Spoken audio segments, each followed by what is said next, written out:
As-tu déjà remarqué que certaines personnes semblent toujours avoir le contrôle? Quoi qu'elles fassent, les gens les écoutent, les respectent, parfois même les craignent. Ce n'est pas de la chance.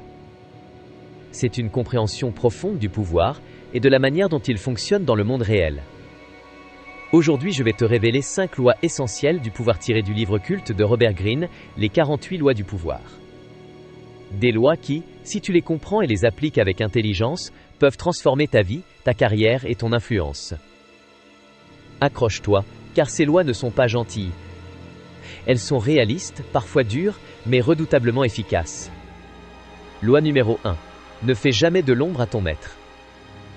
Dans toute hiérarchie, que ce soit au travail, dans la famille ou dans la société, il y a une règle absolue. Ne fais jamais sentir à celui qui te domine qu'il est inférieur à toi. Même si tu es plus compétent, plus brillant ou plus créatif, ne le montre pas ouvertement. Pourquoi? Parce que l'ego humain est fragile. Et rien n'est plus dangereux qu'un supérieur qui se sent menacé. Robert Greene raconte l'histoire du roi Louis XIV et de son ministre Nicolas Fouquet. Fouquet, voulant impressionner le roi, organisa une fête somptueuse dans son château. Résultat, au lieu de gagner son estime, il fut arrêté et emprisonné. La leçon est simple. Fais toujours en sorte que ton maître se sente supérieur, et ton pouvoir grandira dans son ombre. Loi numéro 2. Cache tes intentions. Ne dévoile jamais ton plan trop tôt. Quand tu montres tes cartes, tu perds l'effet de surprise.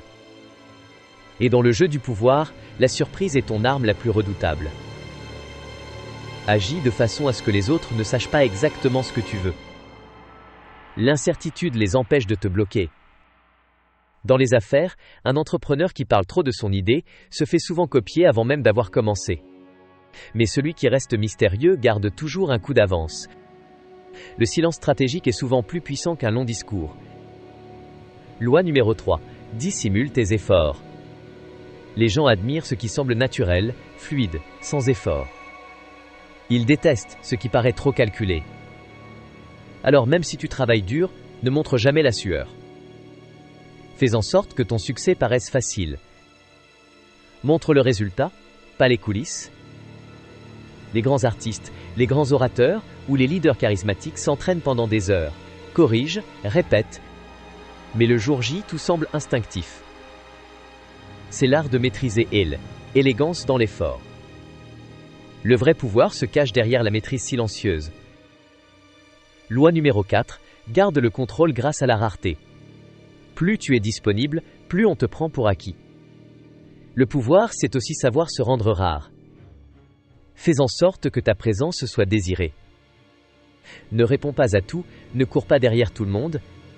Crée de la distance et les gens viendront vers toi. Robert Greene écrit « La valeur de toute chose dépend de sa rareté ». Alors apprends à te retirer, à te taire parfois, à ne pas tout donner d'un coup.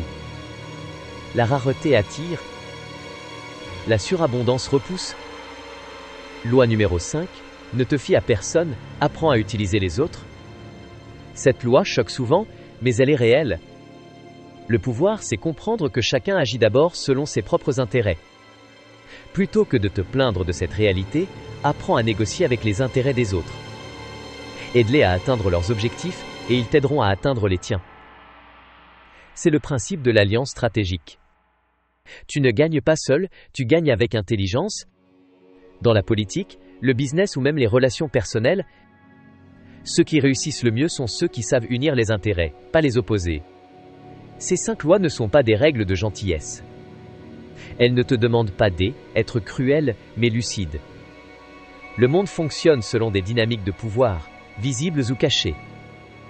Et celui qui les comprend peut évoluer sans se faire écraser. Souviens-toi, ne fais jamais d'ombre à ton maître. Cache tes intentions. Dissimule tes efforts. Crée de la rareté. Et utilise les intérêts des autres avec intelligence. Comme le dit Robert Greene, celui qui comprend le jeu du pouvoir ne le subit plus. Il le dirige. Abonne-toi à Zenbooks Influent pour d'autres résumés puissants de livres qui transforment ton esprit et ta vie. Et n'oublie pas d'activer la cloche pour ne manquer aucune vidéo.